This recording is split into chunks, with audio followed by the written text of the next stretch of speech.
buong mundo na ang Pilipino may kakayanan na magpahusay ng kabuhayan Pilipino. That we call on all patriotic Filipinos to discard ideological differences, party affiliations, disparity of religious beliefs and regional origin, to close our ranks, stand behind one flag, commit our honor, dedicate our lives to fight as best we can in defense of our country. Ang ating katipunan. Ang ating katipunan. Ang palatuntunang maghahatid sa inyo ng mahahalagang impormasyon tungkol sa mga kaganapan sa loob at labas ng bansa. Ang ating katipunan. Magbibigay liwanag sa mga katanungang nagdudulot ng pagkalito sa mga mamamayan hango sa aral ng pandaigdigang kasaysayan. Ang ating katipunan. Makikinig sa inyong mga daing at kuro-kuro sa pagsusuri ng mga kasalukuyang suliranin ng ating bayan at ng buong mundo. Ang ating katipunan. Maglalatag ng kalutasan ng mga sanhi ng paghihirap ng kalagayan at kabuhayan ng sambayanan. Ang ating katipunan. Ihahatid sa inyo ni Itos Valdes ng Philippine LaRouche Society, Save the Nation Movement, Solidarity for Sovereignty Movement, Renaissance Philippines, at Partido Politikal ng Katipunan ng Demokratikong Pilipino, kasama si Cathy Cruz.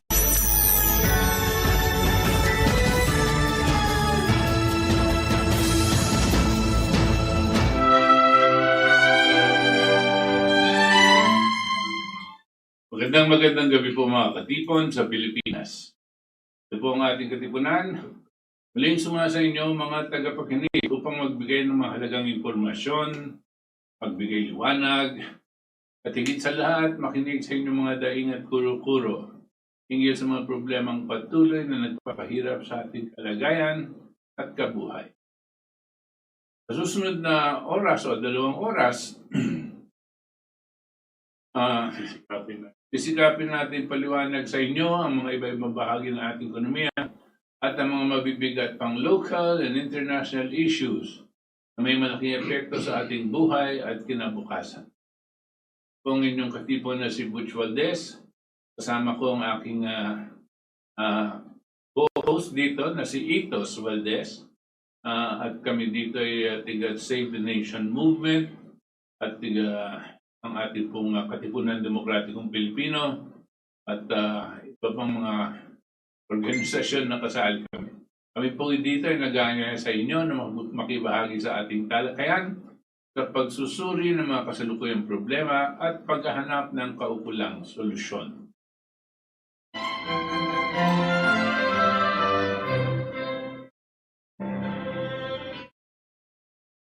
Okay, ngayon po, di pa rin natin lulubayan sa aming ang ating pong topic na pinag-uusapan for the past how many Sundays now. Walang iba kundi itong mga nangyari ngayon sa Estados Unidos at itong mga karaan na mga nagaganap sa bansang Amerika this past week. At napaka-importante din po at maski pa paano, buong mundo po nakatutok ngayon sa Amerika dahil palapit na itong halalan at mukhang matindi ang labanan. At ang labanan dito ay hindi lang sa larangan ng politika, parang sa larangan, lalong-lalo na sa larangan ng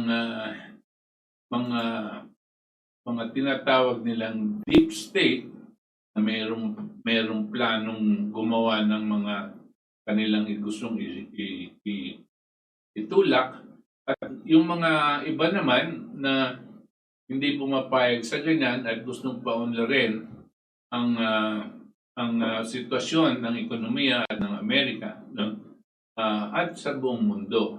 Ito pong conflicting positions is probably the first time in the history of the United States that are being contested. Dati po Democratic Party at Republican Party at meron sila kanilang mga plano tungkol sa mga taxes at iba-iba pang bagay. Ngayon mas malalim po ang issues.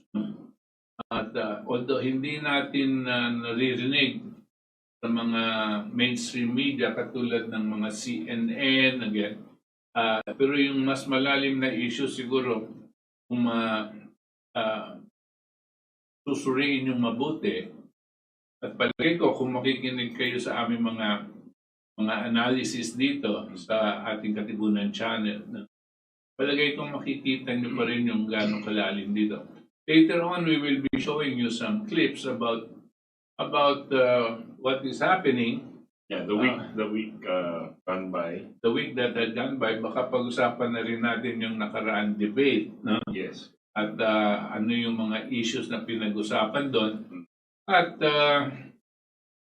sa palagay nyo, sino ba dapat ang titingnan natin at pagdadasal na mamuno ng bansang Amerika dahil sa may kinalaman po yan sa ating kinabukasan. The world is really at risk right now, depending on who is going to be leading the world in the United States. Yes, I wanted to add lang, Chairman, no? This thing, yung election po natin sa US, what President Trump represents, hindi lang to choice between issues on whether taxes will go here or healthcare will go here, or hindi domestic issue ng US ang nakasalalay sa election na to. What Trump represents po is a clean break from the policies that have been the US policies. Global economics, foreign policy, domestic and international finance since 1963 po, John F. Kennedy. So the last po na yung Bush presidency, Clinton, tsaka si Obama. What Trump represents is ibang-iba from these guys, whether Republican or Democrat. So importante and minabuti po namin na we have to keep discussing this para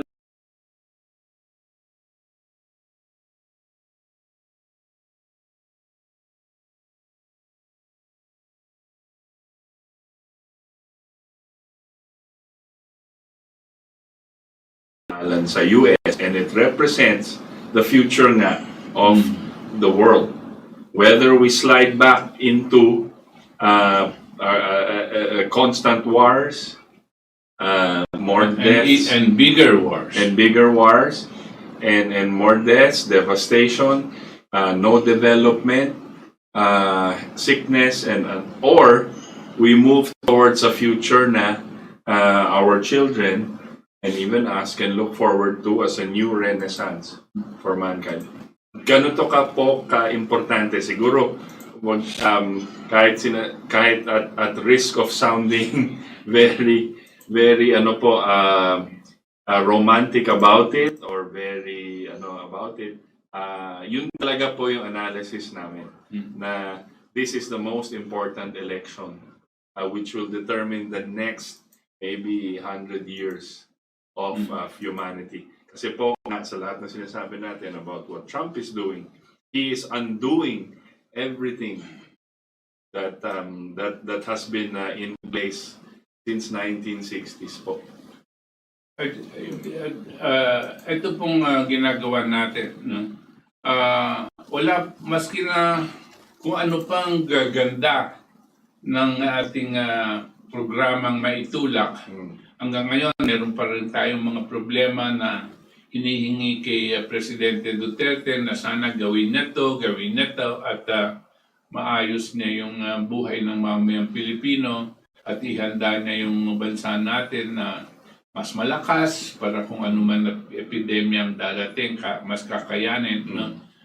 We can all do that. But if another leadership gets into the United States and they implement a war policy against China, against Russia, against North Korea, against Iran, these types of wars are no longer going to be simple,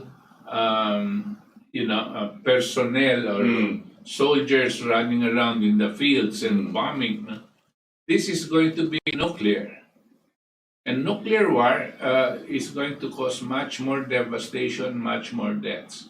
No country, but if these things start, whether it is the US versus China, or the US versus Russia, any of these things start, the whole world economy will stop.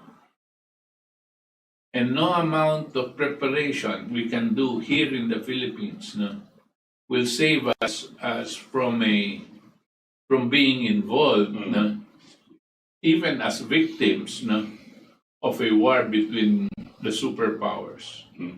That's why we are very much concerned about this. We cannot influence the election in the United States. We are not voters in the United States. But we have to understand the importance of these developments, because what is going to happen there will impact on the rest of the world. Gusto ko lang, ito madalas namin sinasabi, paulit-ulit, no? Para ma-internalize natin that all of these things have a meaning for us. No? And there is no other radio or television program that will deal with this extensively and in this depth. We will be showing you. There is a clip from our friend si Liz Wheeler. Siya kasi nagsa-summarize ng maganda ng the last we've been showing her YouTube parang news report of what the mainstream media does not show you in the whole week. Yung mainstream media po na sabi na yung mga CNN, Fox. Okay? Fox News, NBC, yan po yung mainstream media. At doon po tayo, karamihan sa atin, doon nakatutok. No? At ang dalas, marami silang hindi sinasabi at puro may anggulo. No? Right. Pero ngayon, tsaka yung madalas na yung importante na kailangan malaman ng tao, wala doon. So, maski na magbasa kayo ng Inquirer o Star o yung local news, wala kayong mahanap na significant news what's going on around the world, which affects us. So, now, siguro we can play yung kay Liz Wheeler. Sige. The 5 stories the mainstream media refused to report to you this week. Number 1. The New York Times released what they called a bombshell report, claiming they got their hands on President Trump's personal tax returns. They said they found in 2017 that Trump paid only $750 in personal income tax. The New York Times called this a scandal and insinuated that Trump's tax avoidance was shady and bad. But did the tax returns show Trump breaking any laws? No, not at all. Did Trump's tax returns expose secret Russian collusion like we've been told by the mainstream media? No, nothing. Did the New York Times show that Trump actually paid millions in taxes? Yes. But did the mainstream media report on any of that? No. The mainstream media pretended the New York Times article was a bombshell, when really it was a nothing burger. I mean, who pays more in taxes than they're legally required? Number 2. A new report from the Senate GOP shows Joe Biden's son, Hunter Biden, received millions of dollars in transactions from foreign individuals while Joe was vice president, including receiving a $3.5 million wire transfer from Elena Baturina, the wife of the former mayor of Moscow. Hunter Biden also received transfers from entities controlled by Yi Jianming, a Chinese businessman who was deputy secretary for a front group for the People's Liberation Army. Hunter Biden's investment firm then got a Chinese Communist Party business license after visiting Beijing with his dad while Joe Biden was vice president. And Hunter Biden paid thousands of dollars for Eastern European hookers that may have been sex trafficked by Russian mafia. But did the mainstream media report this to you? Nope, they barely mentioned it. Number 3, President Donald Trump signed an executive order protecting babies who were born alive regardless of prematurity, disability, or circumstances of birth. This is what the order reads, and I quote, "It is the policy of the United States to recognize the human dignity and inherent worth of every newborn or other infant child, regardless of prematurity or disability, and to ensure for each child due protection under the law." The order reads, every infant born alive, no matter the circumstances of his or her birth, has the same dignity and the same rights as every other individual, and is entitled to the same protections under federal law. Such laws include the Emergency Medical Treatment and Labor Act, which guarantees in hospitals that have an emergency department each individual's right to an appropriate medical screening examination and to either stabilizing treatment or an appropriate transfer, end quote. In addition, this executive order directs the Department of Health and Human Services to defund any non-compliant programs or activities. But did the mainstream media report this to you? No. The mainstream media is in the pocket of the left, and the left wants to refuse medical care to babies born alive after botched abortions. Number 4. During the first presidential debate on Tuesday night, Joe Biden refused to answer whether he will pack the Supreme Court if he's elected president. He simply wouldn't answer if he would fundamentally transform the judicial branch of our government, even though many people in his own party are calling for him to do it. He wouldn't tell you what he plans to do. And what's worse, Joe Biden knew the mainstream media would give him a pass and allow him to deflect like this. And sure enough, did the mainstream media report that Biden wouldn't answer the question? No, they didn't. The mainstream media mostly stayed silent. Number 5. According to a Telemundo online poll, a whopping 66% of Spanish-speaking Americans said President Trump won the first presidential debate against Joe Biden, while only 34% said Biden won. But did the mainstream media report this? Of course not. Instead, CNN's Dana Bash called the debate a shit show. Since the mainstream media refuses to report any of that to you, I will. Okay. So, to summarize lang, ano sabi ni Liz Wheeler? Number 1, si Trump, during sa debate, saka bago yung debate, may report daw sila na hindi nagbabayad ng taxes ni Trump. Pero hindi po totoo yun. So, nagbabayad siya, at milyon-milyon ang binayad niya sa taxes all throughout. Never po siya na-investiga. But, pinupush po nila. Number 2, si Hunter Biden. Marami pong anak ni Joe Biden. Marami pong korupsyon na nangyayari with Hunter Biden. And Hunter Biden supposedly received money from certain people in Russia and China during the time na yung tatay niya is vice president.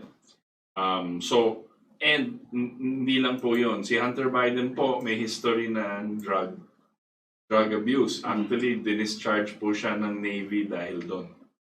So, maraming issue yun. Number 3, yung Born Alive bill. So, Trump supports that. Executive order po. It's not a bill yet, but Born Alive executive order. Lahat daw ng babies that are born are entitled to full medical care and support. Dati po walang ganyan. Number 4, during the debate, si Biden refused to answer a lot of questions. Dinideflect po siya, tapos tinutulungan pa ng moderator. So, then number 5, Spanish-speaking Americans po, 66%. Sabi nila, Trump panalo sa debate against Biden. Pero hindi po nare-report yan. So, you have any reactions to those? Gusto ko lang balikan tungkol sa abortion muna, no? Yung Born Alive. Primero, dapat alam niyo po si Trump has always been pro-life. Yeah. He's not just pro-choice or he definitely is not pro-abortion. He's not even pro-choice. He is definitely pro-life. Right. He's against abortion in whatever level. Ngayon, nagkaroon dati kasi ng desisyon ang Korte Suprema ng Amerika na dahil dito sa etong lumabas ito yung Roe versus Wade. Yung Roe versus Wade po, nagbigay ng desisyon ng Korte Suprema ng Amerika na pwede ang abortion. Pag early term abortion ang tawag nila. At ang babae daw, ang nanay, may karapatan isalba ang buhay niya o mag-decide kung sa paano niya buhay. And gusto ibig sabihin nun, yung karapatan ng nanay, no, Sa katawan niya. sa katawan niya ay mangingibabaw sa buhay ng bata na nasa kanyang sinapupunan. Okay? Ito po, nag-umpisa itong so-called pro-choice. Choice daw ng nanay. Naging controversial po yan. No? Tapos, hanggang ngayon po, umiiral pa yung batas na yan. Pero yung babaeng justice na nagtutulak nito, si Justice Rose Bader Ginsburg, ay last week po namatay. No? I don't know what 2 weeks ago. cancer or something. No? Namatay na siya. So ngayon ang in-appoint na bagong nominated ng justice si President Trump, no, ay isa pong babae din, no, napakatalino, palaging nasa taas ng kanyang sa kanyang mga academics at malawak ang eksperyensya sa pag-abogasiya at practicing parang Court of Appeals sa bansang Amerika. Batang-bata pa to, I think she's 48 years 47. old. She's also a Roman Catholic, by the way. And she has 7 children. Out of these 7 children, 2 are adopted from Haiti. Tapos yung isa meron Down syndrome yung. Pero 7 ang children niya. Abogado siya, abogado din yung kanyang asawa. Pero naaalaga niya yung kanya. At yung kanyang naayos niya yung buhay niya. Kanya, she's an amazing woman, sabi ni President Trump, at kanya siya pinili dahil dito. Galit na galit itong mga Democrats dito kay her name, Justice Amy Coney Barrett. Siya po, ayan ang pangalan niya. Bakit po? Di nila muna ma-pinpoint kung bakit sila galit. Ayaw lang nila magkaroon ng isang justice na baka kalaban itong abortion. Lalong-lalo na itong in-appoint na justice ay isang Katoliko din. Yan ang kanilang pinanggigiitan. Pero going further, itong pinirmahan, ba yan? Executive order. Executive order ni Trump. Nasabi niya, lahat ng bata na napanganak na may basic right for government to support it medically and in all aspects so that we preserve the dignity of human life. Na napanganak na preserve the dignity of human life. Kanya nga. Bakit po, wording, diba? Bakit po importante ito? Kasi po meron mga tao na sumubok sadyain mag-abort ng kanilang anak. Pero kung ang tawag nila botched abortion, sabihin, di na ituloy na i-abort pero sinubukan nilang i-abort. At itong batang to nabuhay nung napanganak. Nung napanganak, yung mga ito, sabi, kinakailangan bigyan din ng katarungan o kailangan ng kapangyarihan etong mga nanay, papatay yung kanilang anak na hindi nila na-abort nung nasa loob pa ng kanilang napupunta. So, Trump had to come out with an executive order, regardless of the circumstances of that life of the baby from in the womb all the way up to the time that it was born, regardless of those circumstances. President Trump said, that baby has a right to live and it has a right to be protected by the government. Ito po yung executive order ni President Trump. Tingnan niyo po, ngayon po, ang laking debate niyan sa Amerika. Pero President Trump draws the line. Hindi siya mamumulitika. Sabi niya, pagdating dito, human life, dignity of human life, that's where he draws the line. He will stand pat on this. Sila Biden, sila Pelosi, sila Hillary Clinton, lahat yan. Hanggang late-term abortion, payag sila. Hanggang napanganak na yung bata, payag pa silang patayin. Kung gusto ng nanay. Kung gusto daw ng nanay. Si Hillary Clinton, yan palaging sinasabi. It is the choice of the mother. Sabi niya. And that was protected. That position was protected by the previous justice, yung namatay.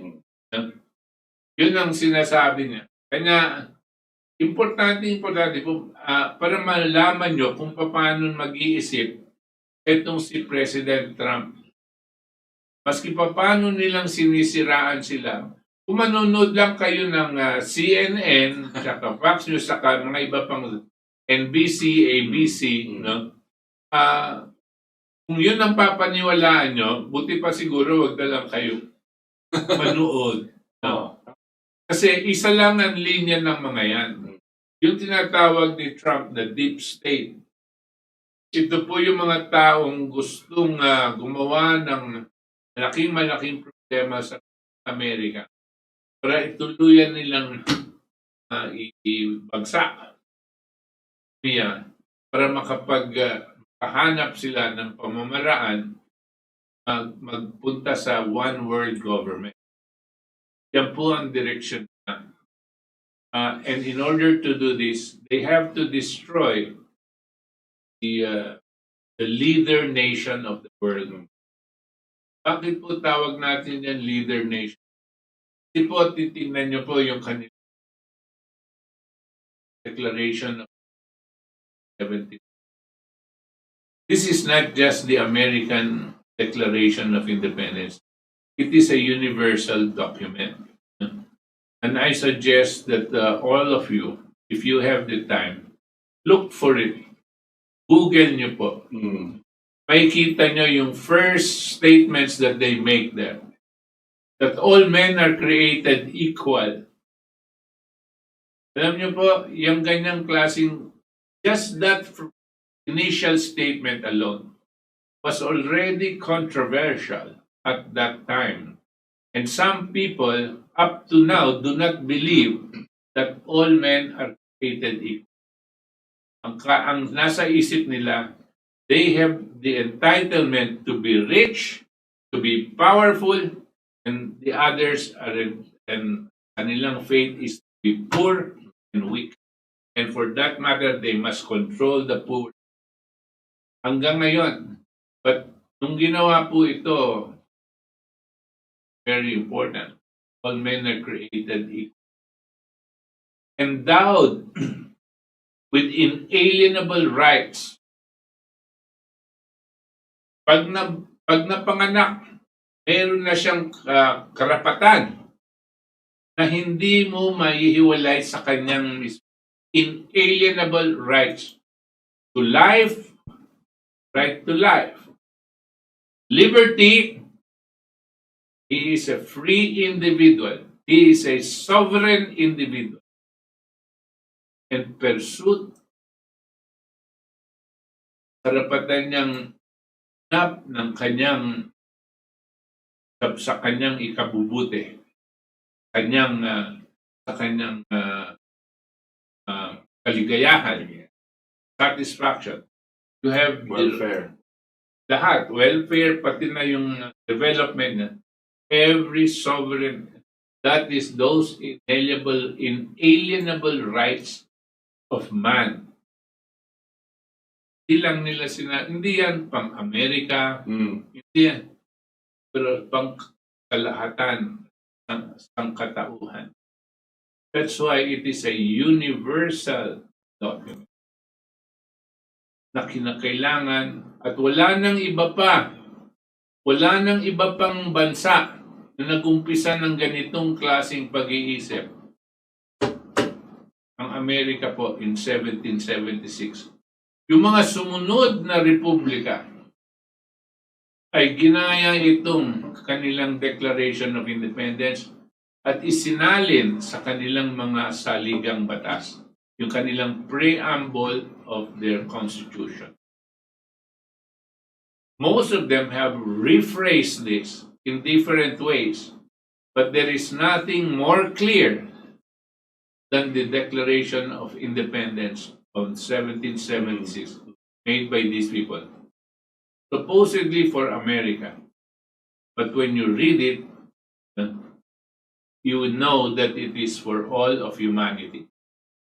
That is why many people believe that this is the leader nation, because it is based on those principles that it had made the United States the power that it is, the economics power that it is, and the military power that it has. It is also those same principles that had led many people from all over the world try to migrate into this country, the land of the free, ang tawag nila. So, now, maski na tayo ay hindi tayo lilipat dun sa Amerika dahil tayo ay sovereign nation at patriotiko tayo dito. Hindi ibig sabihin hindi natin itutulak itong mga inalienable rights of man. Hindi ibig sabihin hindi natin itutulak that all men are created equal. Yan po yung mga prinsipyong pinaniniwalaan nila at pinaniniwalaan din natin at pinaniniwalaan ng buong sangkatauhan. Now, there are others that want to destroy this. Yun po ang kalaban ngayon ni President Trump. At kung kalaban niya yan, kalaban na rin natin. Yan po ang aming pag-iisip. Yeah, I wanted to add lang. Tama po. The US nga po, maalala po natin sa history po natin, wala kasing country or nation or republic or democracy during the time of 1776 or 1776. Lahat po ng bansa ay ruled by a monarchy. Okay? So may hari, may reyna, tapos lahat servants po nila, subjects po nila. Wala po yung konsepto ng bansa. Walang nation state. So ang dokumento na sinasabi ni Chairman about 1776 Declaration of Independence, ilatag po nila bakit kailangan mag-independent sila sa kanilang colonial master, which is Britain, Great Britain at the time, Inglaterra.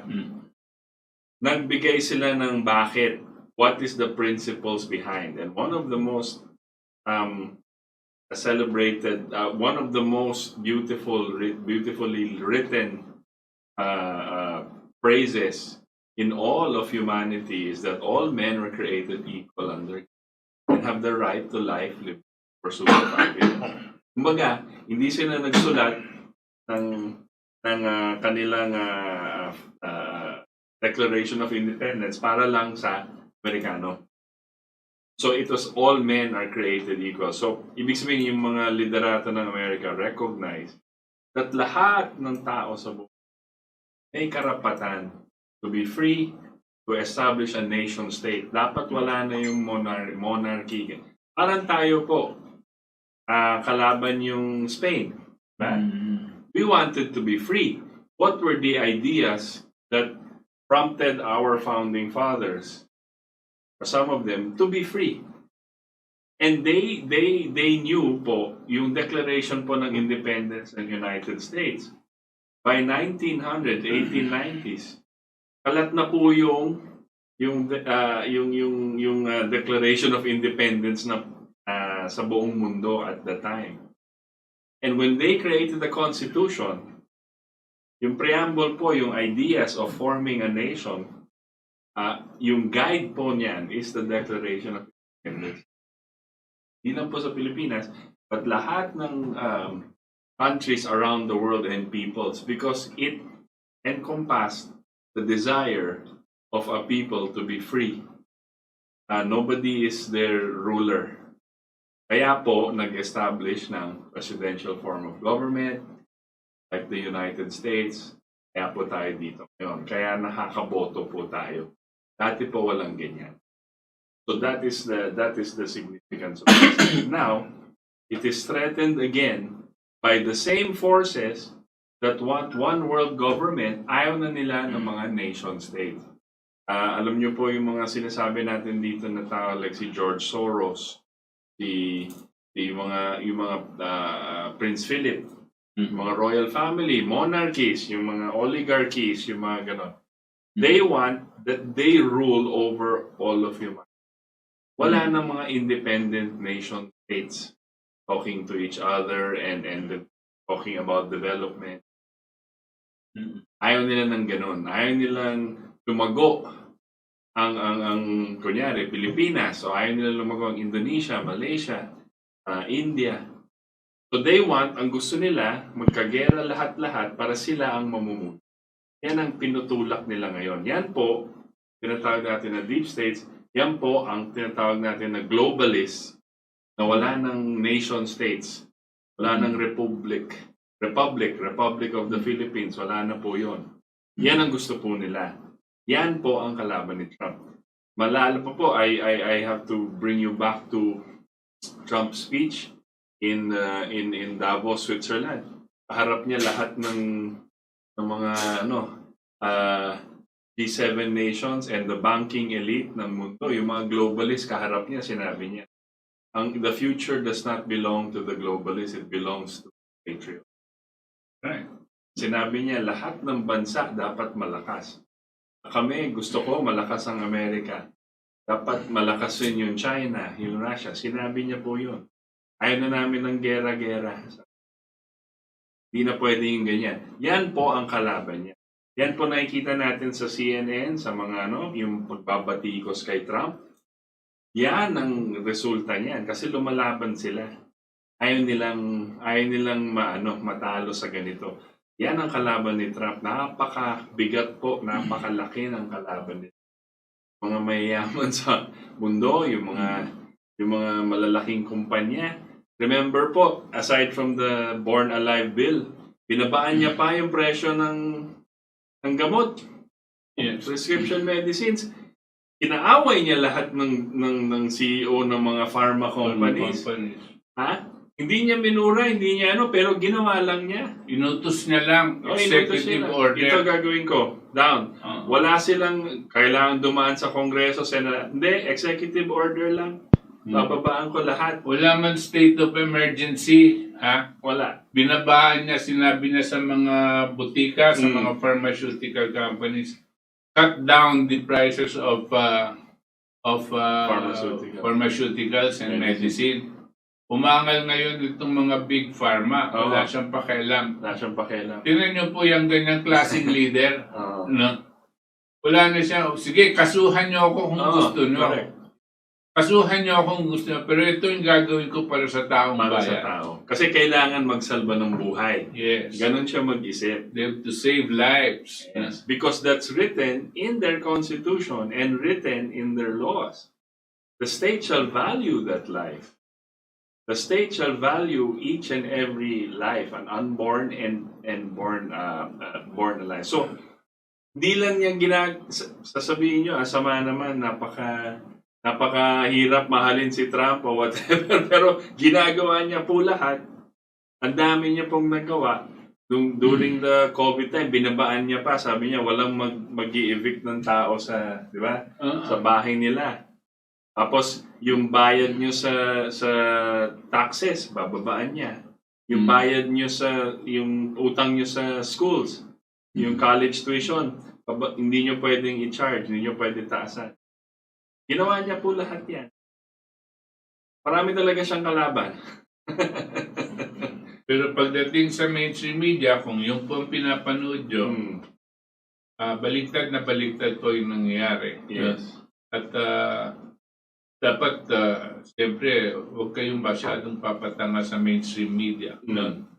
Dahil hawak po nila ang kanilang ang minds ng people.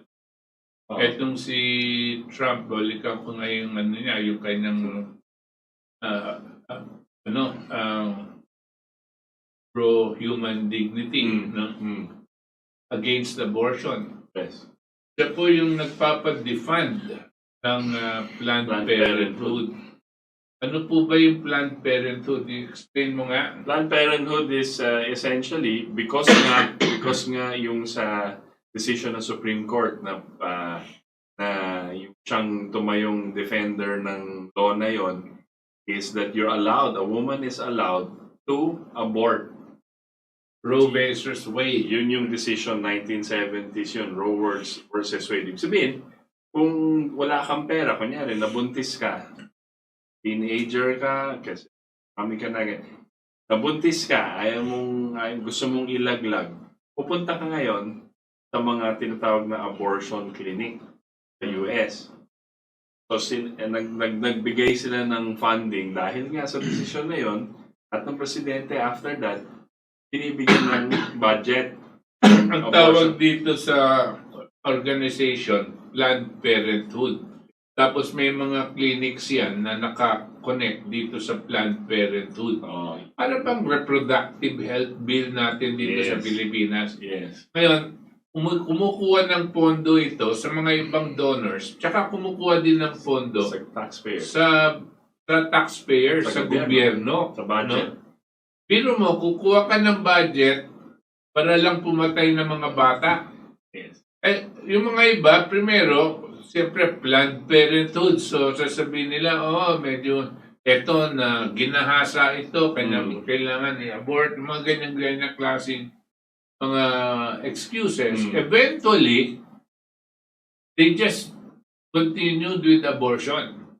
Hindi na kailangan ng rason. Wala nang rason. Basta abortion na lang. Kung gusto mong abortion, sige. Kasi, nakasalalay sa desisyon ng Supreme Court at the time, Roe versus Wade, you have a right to do it. Hindi ka pwedeng pigilan. At yung mga doktor na pumigil sa'yo, pwede mong isumbong sa gobyerno. Sinasabi nila, that's against my constitutional right. Ngayon, etong si Trump ngayon, tinatanggalan niya ng pondo yung Planned Parenthood. Kasi nga, nagiging reason for increase in abortions. Nawawala na pong morality ang mga tao, pa-abort na lang ng pag-abort, which means killing and killing and killing. A lot of people. Then this goes into the millions. Yeah. This is not just like COVID na millions po. Ang sinasabi nila 300,000 dito sa namatay dito sa bansang Amerika sa COVID. Yung abortion po maybe 3, 4, 5 times more than that. No? Maybe even more. More. Sa Amerika pa lang yan. Yes. No? But hindi lang yun. Yung Planned Parenthood kasi, It was a organization nga na sinasabi kailangan reproductive health, women's reproductive health, iplano nyo yung family nyo, family planning. Yan ang ano, tapos kukuha sila ng funding from government. Now, recently na-discover lang, but they've been doing this for a while, na nagbebenta sila yung Planned Parenthood, ang pina-abort nila sa mga clinic, na binibenta nila sa mga biotechnology companies, sa mga pharmaceuticals kasi for their testing. So yung na-abort, pinatay na bata, yung mga parts, fetus, tissues, gano'n, binibenta pa nila. Yung mga tissues, gagamitin po nila yan sa mga pharmaceutical companies for various reasons. They can use it to add on to vaccines. They can use it for testing. Itong mga tinetest nilang mga kung paano nagre-react ang human tissue dito sa mga pharmaceuticals. They use it. Pero ang ginagamit po nila itong mga fetuses na-discard sa mga abortion clinics. Minsan. Tapos, nahuli po to. May video sa internet po, sa YouTube. Hanapin nyo po. Nag-undercover yung mga journalist. At kunwari, bibili sila, representing sila ng mga pharma. Ngayon, pumunta sila sa mga Planned Parenthood, may mga meeting during sa usapan. Ito, mga direktor ng Planned Parenthood, kunyari sa LA or sa New York, sinasabi yung presyo. Tapos, may presyo pa sila kung buong-buo yung bata o kung hindi na masyadong buo. Mas mahal. Mas mahal yung buong fetus. Ganun na po yung usapan. So this is the kind of thing that they've been doing. Itong mga, tapos gusto pa nila late-term abortion. So may ibang business, may ibang kita pa sila doon. So nahuli po sila sa ganito, may kaso sila sa iba't ibang ano. At sinabi na ni Trump na kung na-re-elect po siya, tatanggalin niya po yung funding ng Planned Parenthood. Kasi criminal lang ginagawa nila ngayon. Okay? Ang posisyon naman ni Biden doon sa kabila, sabi na, papadagdagan daw nila ang budget ng Planned Parenthood. Yun ang posisyon nitong si Biden. And then, but the other thing is, yung founding member, one of the founding members, I think, or directors of Planned Parenthood, yung tatay po ni Bill Gates. Si Bill Gates. Okay? So, obviously, ngayon, alam naman po natin, and hindi naman to speculation o hindi ito po haka-haka, ha? In his own words, sinabi ni Bill Gates na gusto niyang pa-depopulate yung mundo by 15% kung okay. Kung pwede nilang gamitin yung vaccine, pwede nilang gamitin. Ito po yung galing sa kanya, hindi po kami nag-iimbento, hanapin niyo po. Many ways. So, depopulate siya. Nakuha niya yan sa tatay niya. Ang tatay niya, maganda rin ng storya if we dig up the history of Bill Gates Sr. Depopulist rin po siya. And, kilala niya, marami siyang mga picture na kasama si Fauci, kasama yung mga ibang oligarchy, Soros, sila nag-uusap. And they're all depopulists. So, wala silang gustong isalba na human life. Gusto lang niya.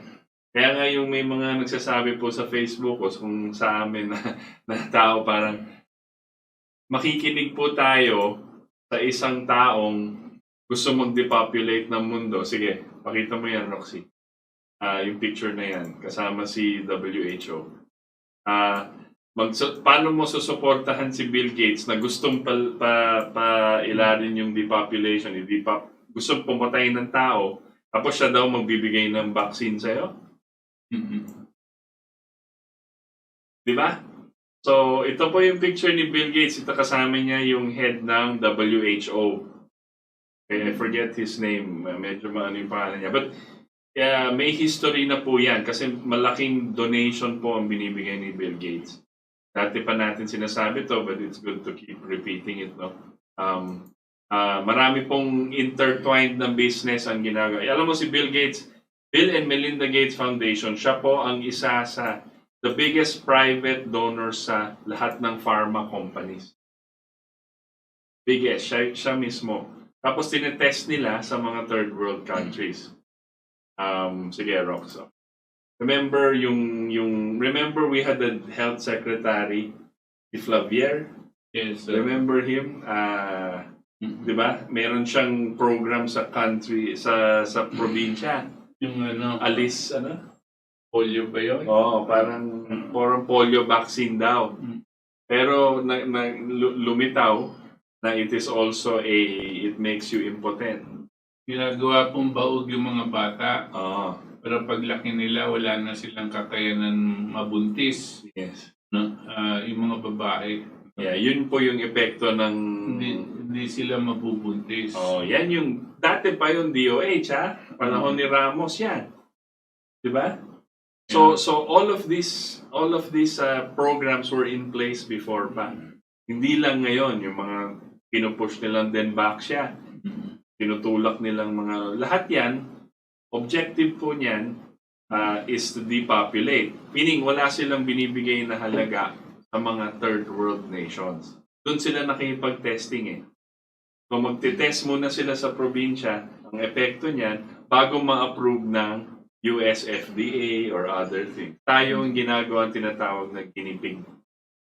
Maski sa India, India also. nakasuhan na yan si Bill Gates dahil dito sa tinutulak nilang vaccine. Na hindi COVID another vaccine. Parang sa atin, ang natulak natin nila dito ng Denbaksya. No? Sa ano naman yun, Sanofi. No? Pero ang epekto ganyan din. No? Imbes na bumubuhay ng bata, pumapatay. Or what you said last week na inaano nila yung immunity ng tao. Yung ginagawa pong isa nila ay pag binigyan ka daw ng vaccine, yung vaccine po, sabihin natin COVID, ang mangyayari po dyan, lalabanan nga yung COVID. Hindi ka maahawa sa COVID. Pero ang ginagawa nitong vaccine, dahil meron silang ginawang magic dyan, ibababa ang iyong resistensya laban naman sa ibang klaseng sakit. Kung pwede nilang pag tinamaan ka ng trangkaso, mabilis na nagiging pneumonia. Pag tinamaan ka ng Diabetes, everything. Diabetes o ito mga meningitis, ito mga to, mabilis kang tatamaan. No? At babagsak kasi ang iyong immunity. No? Alam nyo kasi ang katawan natin may natural pong panglaban sa sakit. No? Yes. Meron po tayo palaging antibodies na nagagawa habang throughout our life. No? Yan po mga virus na yan, meron din maabot sa atin. But dahil meron tayong sariling antibodies, naturally, nare-repel yung mga sakit na yan. Immunity. Maski na andun sa atin, di tayo talagang nagkakasakit ng matindi. Yeah. No? Kasi nilalabanan. Kasi meron tayong natural na lumalaban yan sa sakit. Ngayon, pag i-injectionan ka, kunwari, laban sa ibang sakit, pero yung injection na yon, ang ginagawa sa'yo, yung panglaban mo sa ibang sakit, nawawala. No? Kanya you become susceptible to other diseases. And that is what kills you. So that is the design so far. So itong si Trump, yan po ang mga kalaban niya. Galit na galit sila kay Trump. Kasi bababaan niya lahat ng presyo ng gamot. Bababaan niya yung presyo ng... Tapos siyempre magalit ng mga oligarchy. Mga world oligarchy. Kanilang yung nagbebenta ng... So yun. So that is what we're facing now. Ngayon itong itong recent po na sinasabi nila nagka-COVID si Trump, kahapon lang, sabi nila nagka-COVID ako, sabi ni Trump. O positive yung test ko, o kailangan mag-quarantine. So, in all, wala po kaming sinasabing hindi totoo yan kasi si Trump naman has always been honest about it. So sabi niya, nagka-COVID ako, positive, pero positive rin siya na malulutasan ito. And lahat ng mga supporter niya, pati sa mga online and all, hindi natatakot. In fact, sabi nila, okay lang yan, Presidente, makapagpahinga ka ng konti. Pero babalik at babalik si Trump. Ngayon pa lang sa mga Twitter tsaka yung mga lumalabas si Trump, nagtatawa pa rin siya. Bibigay siya ng video na sinasabi, okay ako, don't worry, ganun. Okay pa rin siya. Hindi siya mukhang may sakit.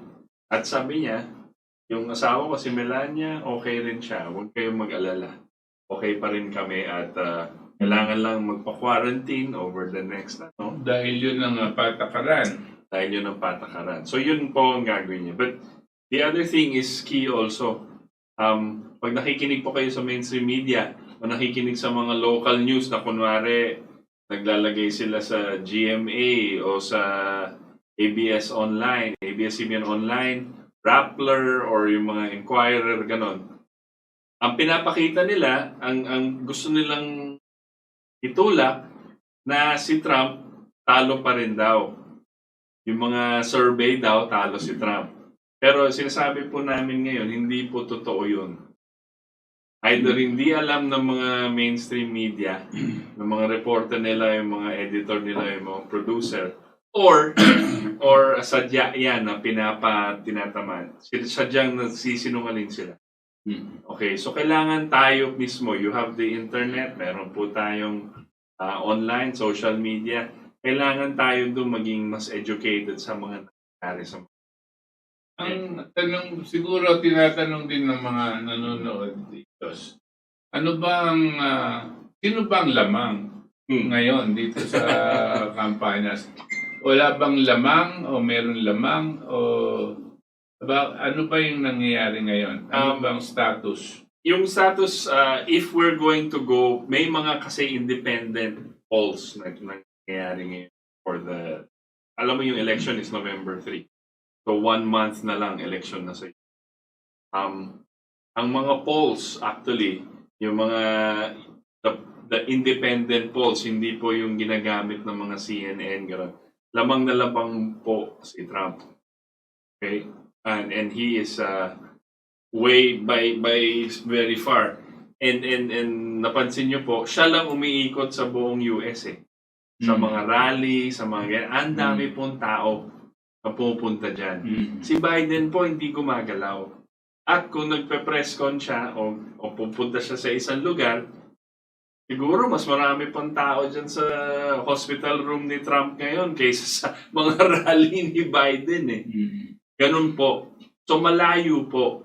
So in fact, bago magdebate, sabi nga ng mga ang gusto mangyari ng camp ni Biden at ng Democrats is every 30 minutes daw mag-break ni Biden. Break muna every 30 minutes. Or gusto niya daw para hindi daw magulo. Pero sabi ni Trump, hindi. Gawin natin, tuloy-tuloy lang natin. Kung hindi mo kaya magdebate ng 1 hour and 30 minutes straight, paano mo papatakbuhin yung bansa? Yun yung sabi ni Trump. Tama naman siya. At kung napansin nyo, kung pinanood nyo ulit yung debate, makikita nyo po kung ano talagang ang resulta. And I think yung mga tao sa US, may yung report nga natin kanina with Liz Wheeler. Sabi niya, 66% of Spanish-speaking Americans said Trump won that debate. Bakit importante yung Spanish-speaking Americans? Malaki. Bandang yan, di ba? California and South, that part of that is a very big very big Group. chunk of voting public. I just wondered how Filipinos are faring here. Sa akin, ang aking mga kaibigan, parang kalahati na kay Trump, tapos yung iba na kay You're talking about na kay the Biden. Filipino-Americans who are voting. Who diba? are voting. Okay. oo. Actually, may mga grupo po sa Facebook, hanapin niyo po, Filipinos for Trump. Lahat ng Pilipino sa US na for Trump. Nagsasama-sama po sila. So, malaking grupo po yun. Kasi actually, malaki ang, you have the Spanish-speaking Americans and you have the Filipinos. We presume that they're also Christian Catholic. Right. So, they see po, nakikita po nila yung pro-life stance ng presidente. Alam mo, the only president that stood for pro-life and Catholic was John F. Kennedy. John F. Kennedy. 1963 po yun. Ngayon, you have a Trump that is saying, no, we need to protect life. Wala siyang sinasanto, hindi siya nag-aano na, itong grupo gusto nila pro-choice, dapat sa lahat. Hindi. Ito yung sabi nga ni Chairman, he drew the line. Either you're here or you're not. Hindi pwedeng, and hindi po siya politiko. Yun yung hindi sa politiko, hindi tulad dito. Kita mo naman yung mga politiko natin. Negosyante kasi ito no? Kanya ibang kanyang kamada at ibang kanyang perception sa mga sitwasyon. Hindi siya namumulitika. Hindi, pero yung pagka-negosyante po niya rin, patriotiko po siya Yes. Hindi siya yung papasok sa negosyo na nakakalamang sa tao. Diba? Hindi siya, he will not take advantage of his fellow. Dapat lahat nagsama. Kung magaling ako, itong real estate, ito yung presyo, magaling. Pero kung tulad ng mga Meralco, at kita mo na naghihirap yung mga taong bayan, hindi siya papasok sa ganyan. Hindi siya mga ape ng... And we know this because everything he's doing po is in line with his philosophy of pro-life, that every man is created equal. Ganun po si Trump. At saka negosyante nga talaga. Dahil tinan nyo, pumunta siya sa Germany. Sinabi niya sa Germany, ba't hindi nyo kami binabayaran? Ang dami naming mga armas dito, tapos ang dami naming mga sundalo na pinagtatanggol kayo. No? Kaming nagtatanggol sa inyo dito, pero wala kayong binibigay sa amin. No? Kailangan bigyan nyo kami. Bayaran nyo kami para bilagay namin dyan. At kung hindi nyo kami babayaran, at hihilain ko na yung mga tao ko. Bakit ko pa itataya dyan kung magkaroon kayo ng gera? Sabi niya yan. So, ano po nangyari? Pinauwi na. Ang dami namang tao, mga sundalo back to the US. Ganyan din ang ginawa niya sa ibang lugar sa Europa. Ganyan din ang gawa niya sa Middle East. No? Yung nasa Syria, binalik na niya. Yung nasa Afghanistan, binabalik na niya. Tapos yung nasa Iraq, binabalik niya yung mga sundalo. Sabi ko, yan ba ang isang taong gustong manggera? Siya pa ang nag-broker ng peace between these Arab countries and Israel. Yes. Sa UAE, sa Bahrain, sa ano pa yung... meron pa isa, tapos sa susunod na daw yung Saudi Arabia, no? Nila, i-peace talks nila with Israel. Yan ba ang taong gustong manggera? No? When you're trying to create peace so that there is no... Tignan niyo po yung ginawa niya sa North Korea. Pumunta siya doon, kinaibigan niya si Kim Jong-il. Kim Jong-il o Kim Jong-un. Anong nangyari? Ano sila? Hindi ngayon, buwan doon, hindi na nagpapalabas ng mga raketa itong mga North Korea. Yeah. At nagsusulatan daw sila ni Trump. They're writing love letters to each other. Magkaibigan na sila. Magkaibigan na sila. No? Tama. Now, is that the thinking of a man who wants to make war? Yes. No? And a politician. And a politician. Hindi siya po politic. Tignan mo ang nangyayari sa China. Yung sa China, it's a little sensitive. Yeah. No? Complicated. Because meron siyang, yun ang pinakamalaking ano niya sa negosyo. Trading So, partner. sabi niya sa China, masyado kaming maraming binibili sa inyo, pero kayo wala kayong binibili sa amin. So, kailangan bumili kayo sa amin. So, anong ginawa ng China? O sige, ngayon lang, kailan lang, about a month, 2 months ago, now they're going to buy $250 billion worth of American-produced goods to go into China. That's only the start. Yeah. No? Ngayon, ayun sinasabi natin Wuhan na ilagay sa pag-iisip ni Trump nitong mga... Siyempre, ang gulo nito, hindi natin alam Marami anong kasing kalaban storya. Because maraming kalaban. Sinasabi niya, yung Wuhan ay yung COVID ginawa sa China at sinadyang ipalabas na ito sa papunta sa Amerika, sa mundo. No?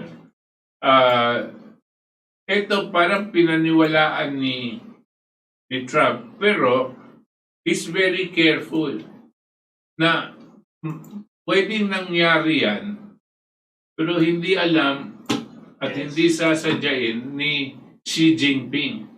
Yan.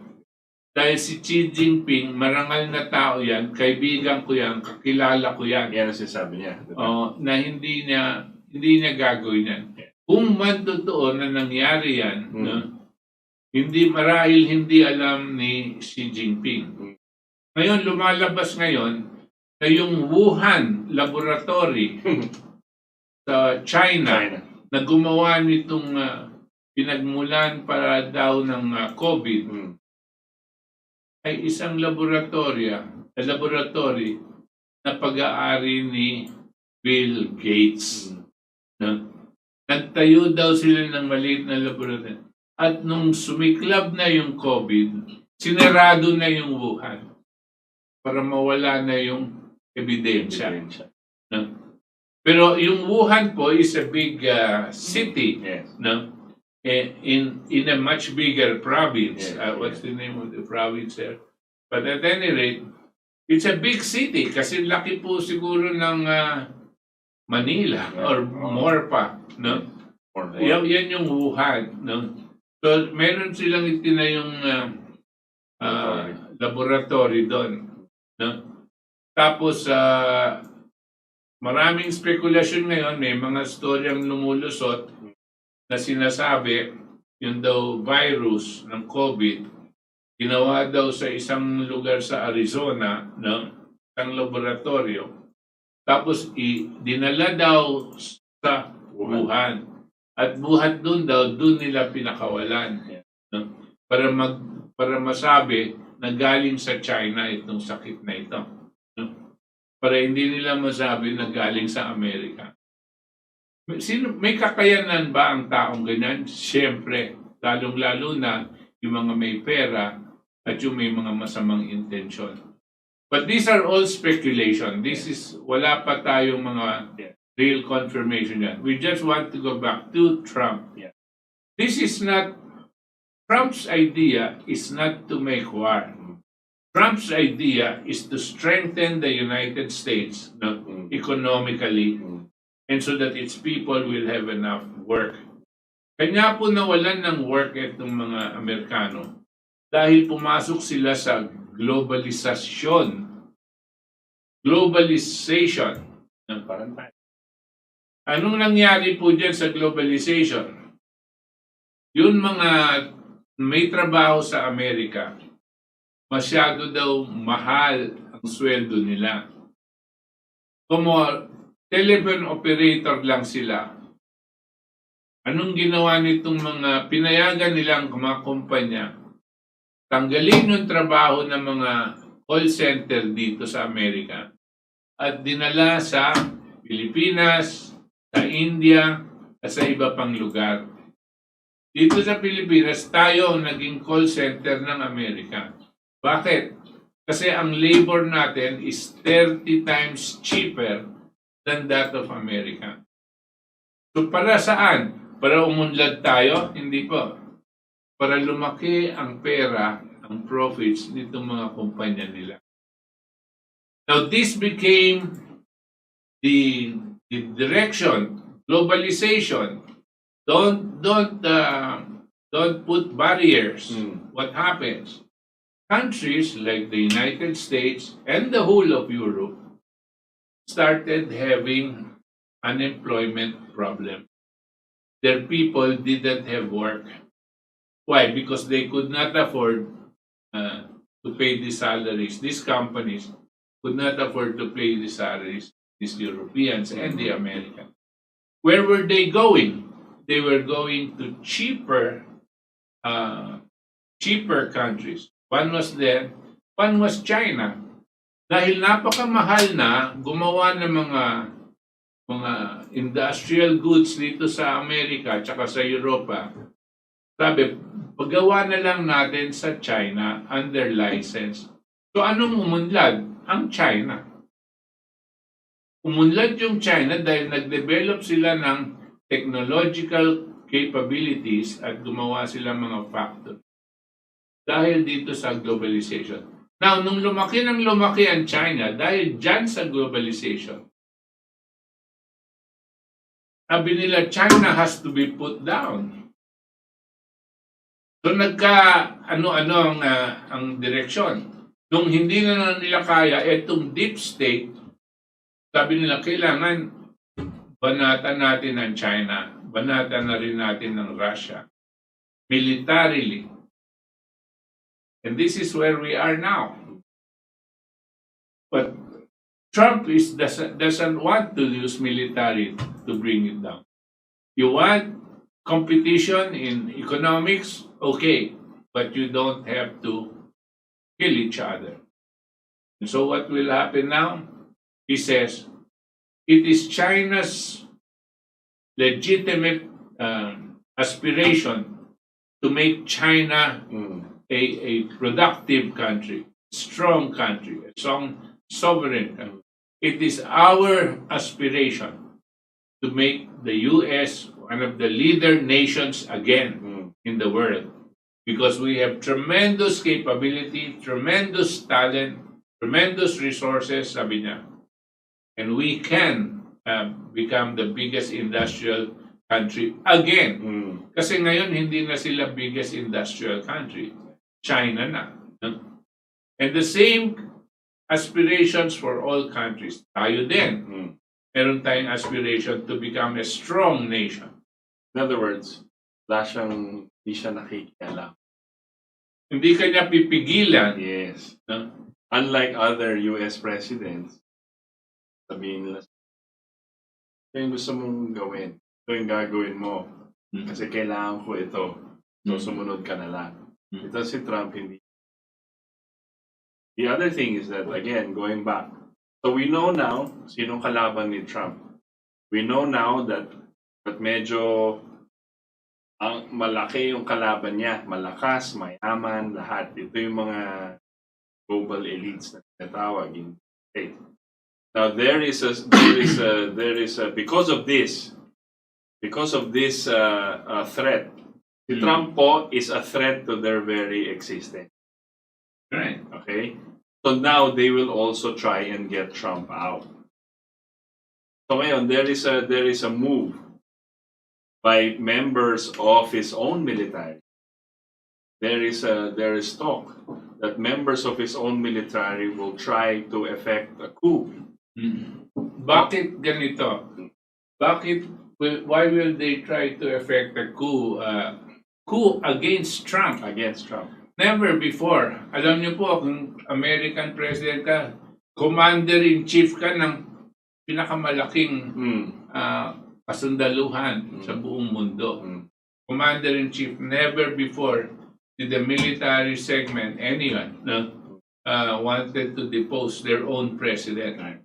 Pero today, dahil dito sa mga deep state at magkakaroon ng competition, meron pong mga ilan-ilan mga retired military officers. Kasama na po dyan, sila Colin Powell. Alam niyo po si Colin Powell. Si General Mathis, kasama na po dyan, at mga iba pang na nag-uusap. Ang siniisip nila that they need a collective action against Trump. Bakit po?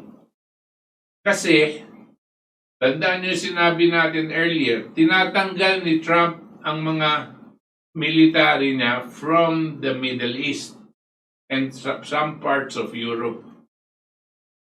If you know the term military-industrial complex, ang ibig sabihin nun, yung mga militar, tsaka yung mga industries, yung mga gumagawa ng sandata, yung gumagawa ng eroplano, gumagawa ng tangke, gumagawa ng mga baril, ang mga bala, industriya po yan, malaking industriya. At nakikinabang itong mga general dyan. Kakuntsaba nila itong mga different types of industries. When Trump does this, nawawala yung malaki nilang negosyo. Tatandaan nyo po, binaril si John F. Kennedy. Bakit po? Ang usap-usapan nun, dahil ang plano niya to move away from Vietnam. Yun ang gustong, yung Vietnam po, yung gera ng mga military-industrial complex. Gusto nilang palawakin pa nga yung gera sa Southeast Asia noon. But Kennedy already decided that he was going to pull out. So before he could actually pull out, he killed him. Now, the situation is similar. So there is now this move, a possible coup d'etat, because they might not be able to shoot him or kill him, a possible coup d'etat. In case they're not able to kill Trump or defeat him in the election, they're thinking of this. Who is saying this? Yeah. I just wanted to add, a coup d'etat, ang nangyari po kay Kennedy, in effect was a coup d'etat. Because pinatay nila yung commander-in-chief, namatay, natanggal na, and then a new set of generals took over. Yung mismong policy na gusto nilang pairalin, ayaw ni Kennedy, tinanggal nila yung commander-in-chief, may bagong commander-in-chief. Para silang nag-coup, parang So now, this group of deep state, diba, globalists, and one of the most one of the interviews we've had with LaRouche is from this former senator and former military man, Colonel Black. Senator Black, he was a state senator and also from the military. Yes, and he's been saying this, given interviews not only in LaRouche but also on other media. And we'd like to show a portion of his interview. And what he says is an imminent threat against Trump.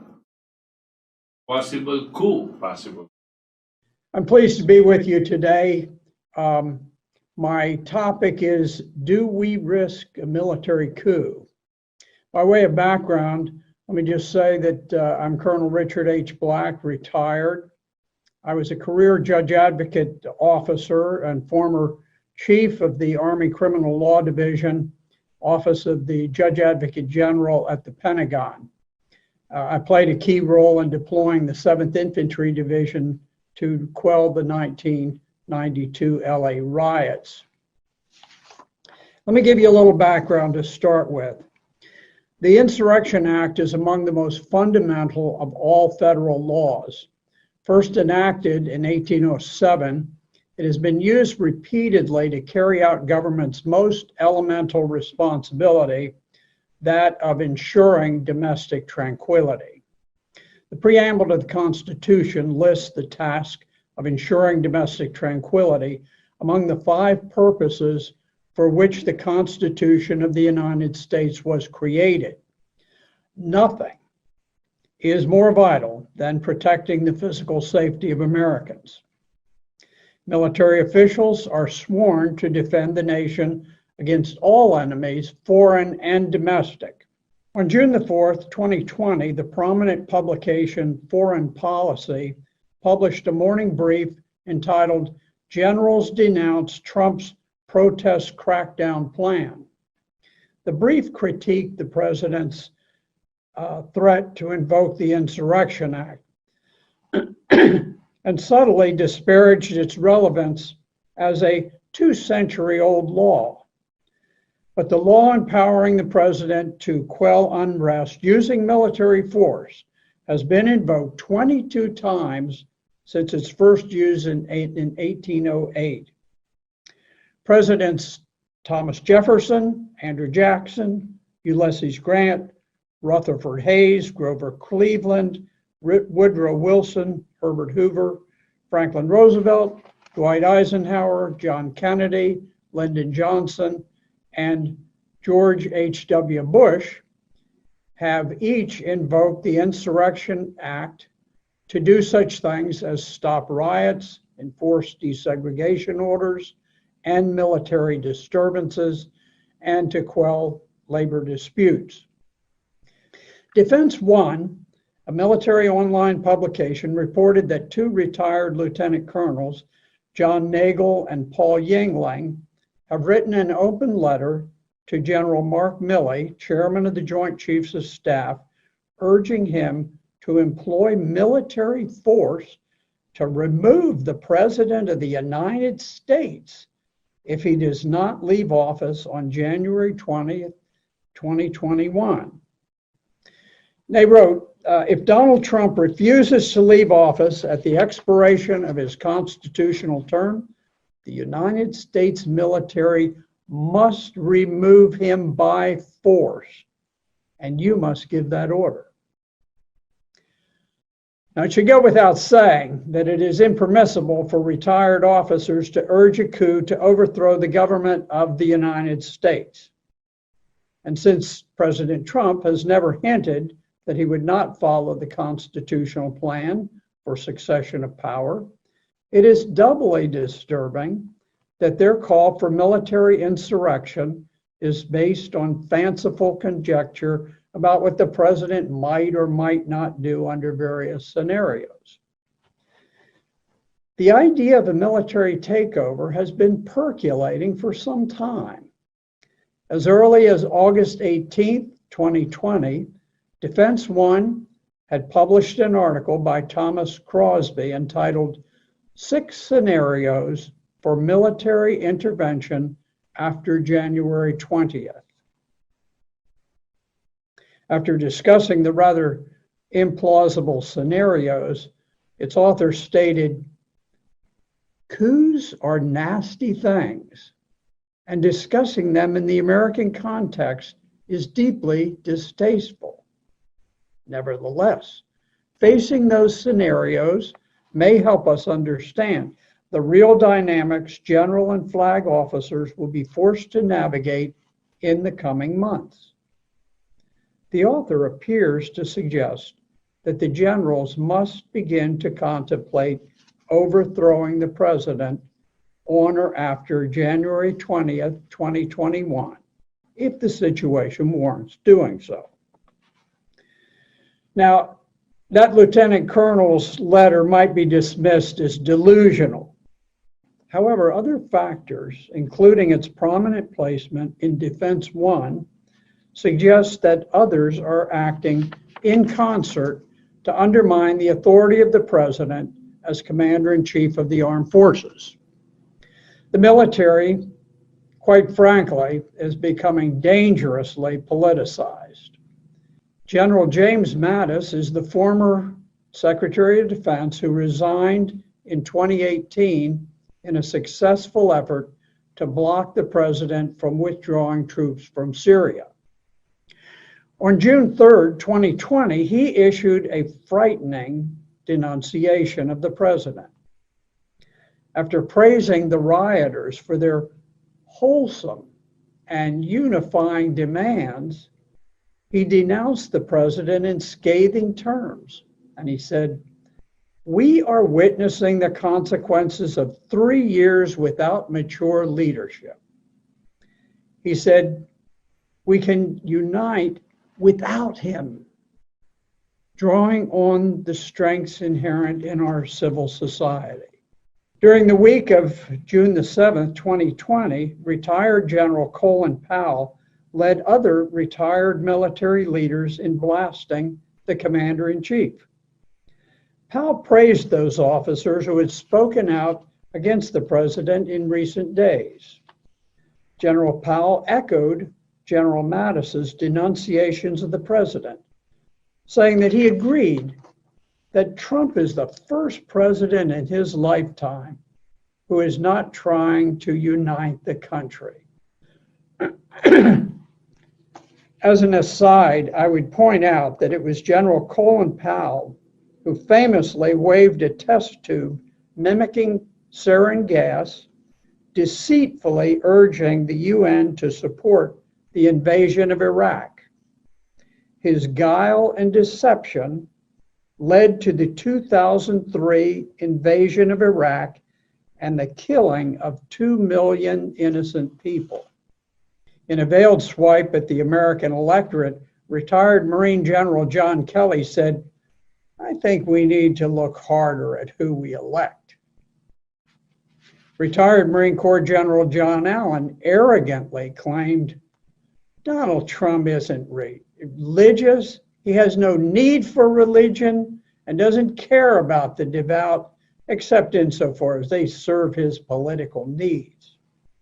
The declarations of these military officials appear calculated to undermine the president's authority to quell domestic disturbances by suggesting that invoking the Insurrection Act is illicit, and by downplaying widespread urban terror. These officials have placed their imprimatur on the violent criminal behavior.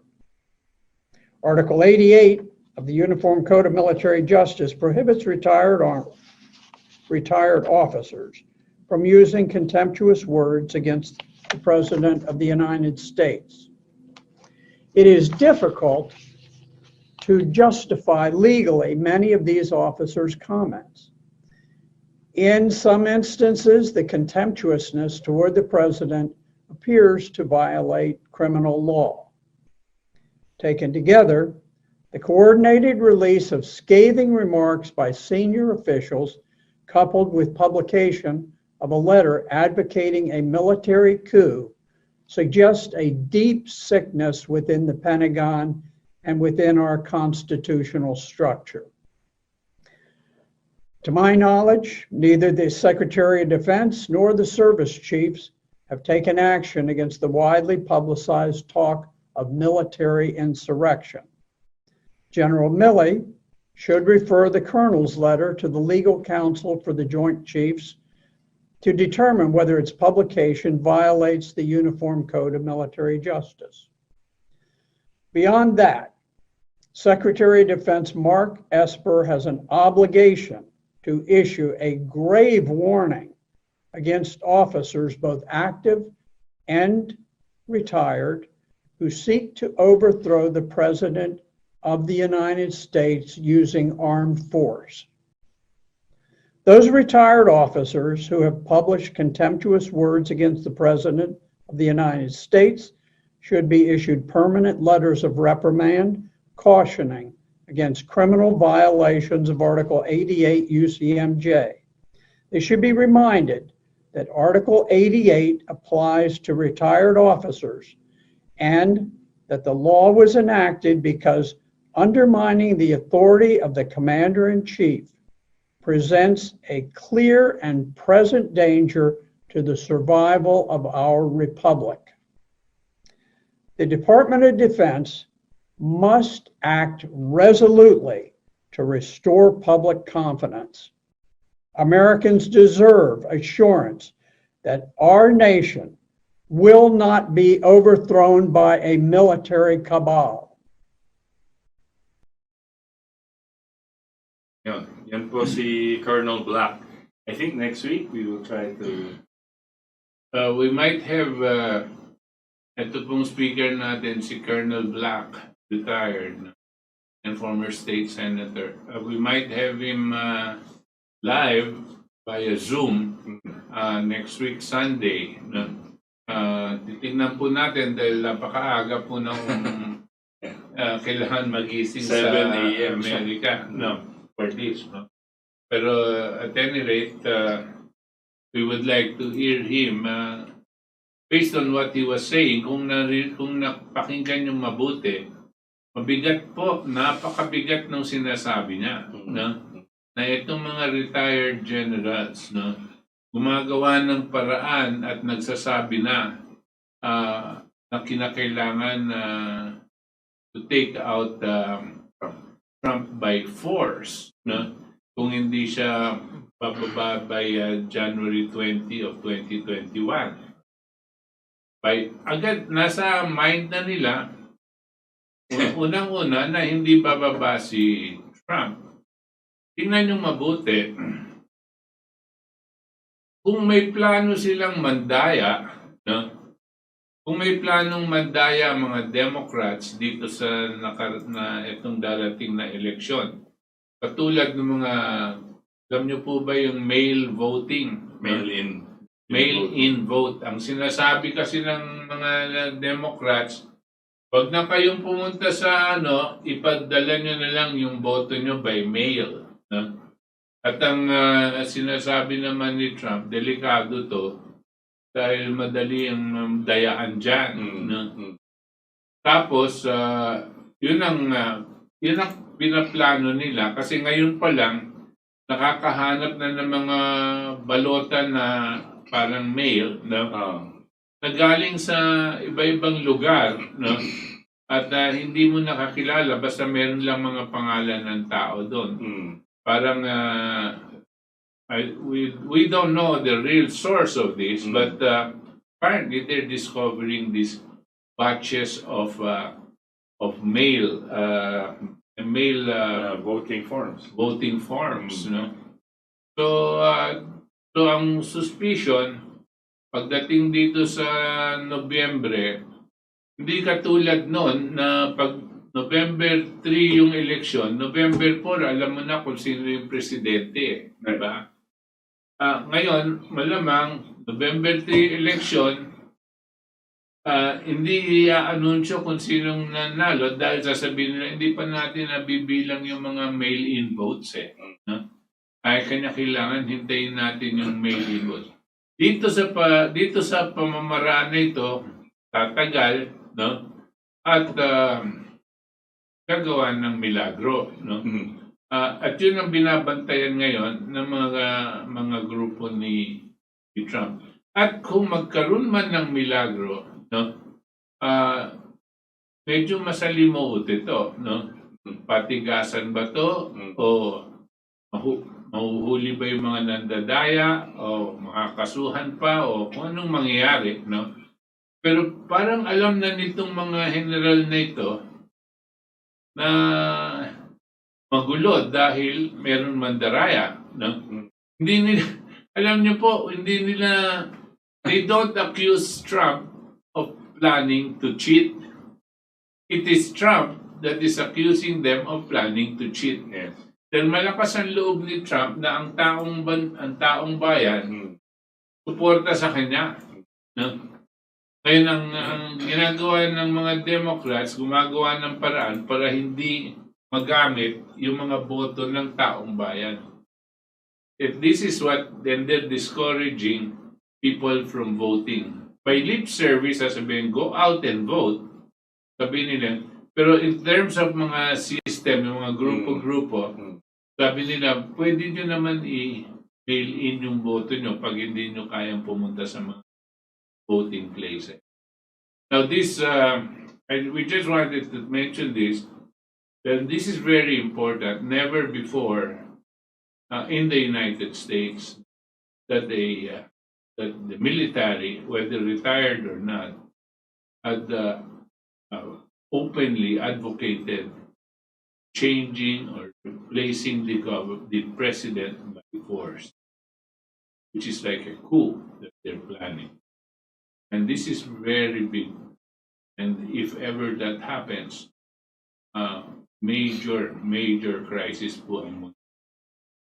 We will have him, the Colonel Black, retired, the former state senator, next week, hopefully, para ma-one-on-one natin ang interview natin with regard to this, so that you hear it not just from this tape message, but we will be able to ask him some questions about his the sources and how he developed this information. Yeah. It's a dangerous time nga. Yun na nga, pinaka-importanting election here. And lumalaban sila.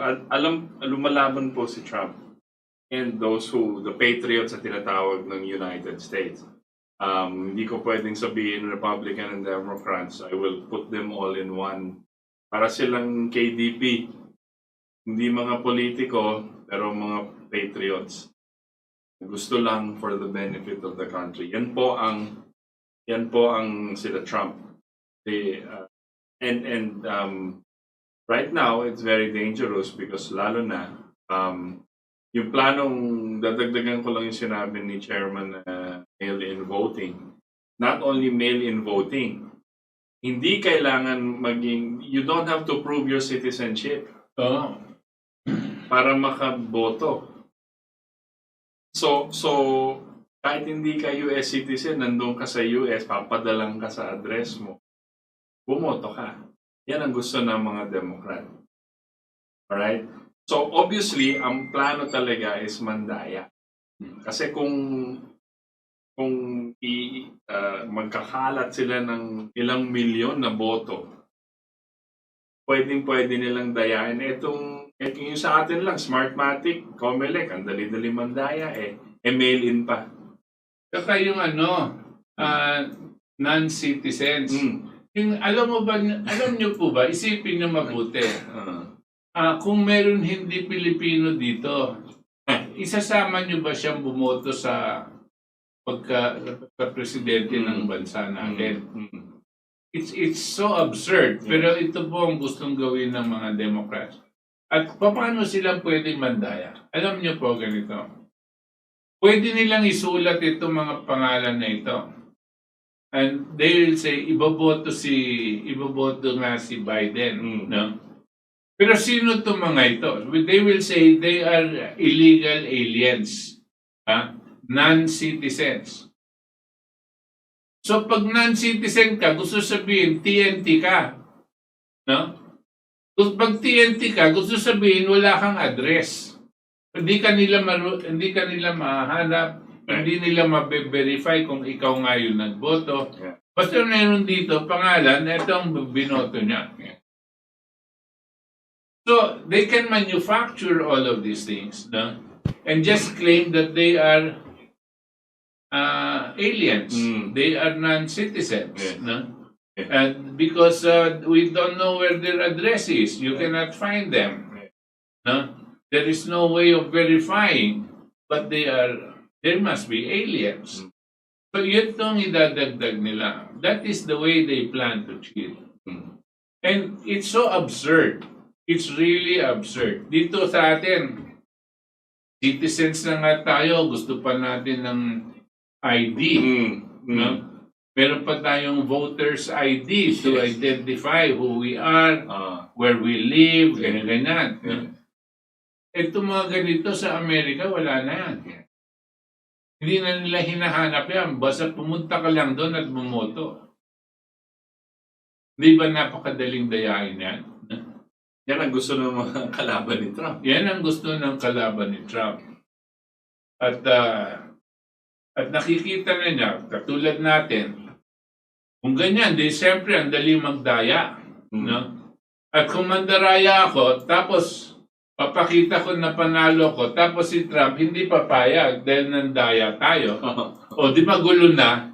Tapos papasok kayo itong mga military na ipopwersahin si Trump umalis, you can see how volatile the situation is and how seriously in crisis the United States is right now. It is not just the COVID, it is not just the deterioration of the economy, but it is a political situation that endangers not just America but the rest of the world. It's a fight. Yun po yung laban, di ba?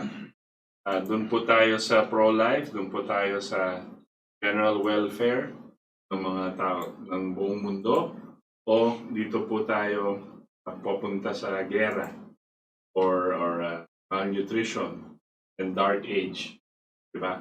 Yun po yung mangyayari ngayon. Yun yung kalaban. And then so far po, kahit hindi kami US citizens, we support what Trump stands for. Thing he's done and wants to do. So I think, and I think he's been posting naman dito sa mga Twitter niya, mga social media accounts po ni Donald Trump, sundan nyo sa Facebook, sa Twitter, sa Instagram. Hanapin nyo po. Nagpo-post po siya ng updates niya. Mukhang okay pa naman siya. Tsaka nag-report yung mga doktor na okay, stable naman si Trump, getting better. Wala daw kailangan ka. Okay, so wag po tayong, ako, galing po akong mainstream media dati. Nagtrabaho po ako sa ABS-CBN at lahat. Sinasabi ko na sa inyo ngayon, kailangan wag nyo silang pakinggan when it comes to Trump. Mali-mali po yung sinasabi nila. Hindi ko alam kung sadya. Hindi. Pero lalo na, yung Rappler po, wag nyo na pong pakinggan. Huwag nyo nang bigyan ng pansin dahil yan ang yung leader po ng Rappler may kasong libel. Hindi kaso. This is a cyber convict. Yeah. Nakasuhan na siya. Na decision na yan. No. Kumbaga libel na siya. Tapos maglalabas pa siya ng mga kunwari Tsaka fact checker pa siya ng Facebook. So obvious na sila. What an absurd situation. Yeah, pero obvious sila anong gagawin nila. So kailangan you have to dig deeper, you have to dig broader. You have to look at many different things para yung katotohanan. So we can go to the question. Sige. It's time to read the text messages sent to us by our listeners. Their opinion is not necessarily ours, but we reserve the right to read them to the public in the interest of freedom of speech. Okay? Sir Butch, good PM. Hindi nakuha sa higpit ng kayabangan ng pagpapatupad ng batas. Imbes na tulungan ng makapag-aral mga bata, nag-atas pa ng direktiba si Eleazar na bawalan ng mga minor de edad na pumasok sa internet shops. Bawa naman yung mga bata na walang internet sa kanilang bahay para makapag-aral. Paano kaya ngayon na bawal ang face-to-face sa classrooms? Paano kung walang internet access? Mga bata, tama lang siguro bawalan yung mga tambay lang sa internet shops at kung hindi na oras ang klase mga bata. Baka mapulaan na naman pulis sa direktibang ito na walang awa na si Eleazar, KDP para niya. Alam mo yan, ito ang isang ehemplo na parang naggumawa ng patakaran ang ating pamahalaan na hindi pinag-aralan mabuti. No? Unang-unang, napakarami ng naghihirap dito sa sistemang online classrooms. No? Umaangal ang mga magulang na kinakailangan bibili pa sila ng mga tawag dito, mga equipment, mga tablet at ganito para makaano sa online class. Dagdag na sa gastos. I'm not talking about public school. Ito po yung mga ibang privado sector.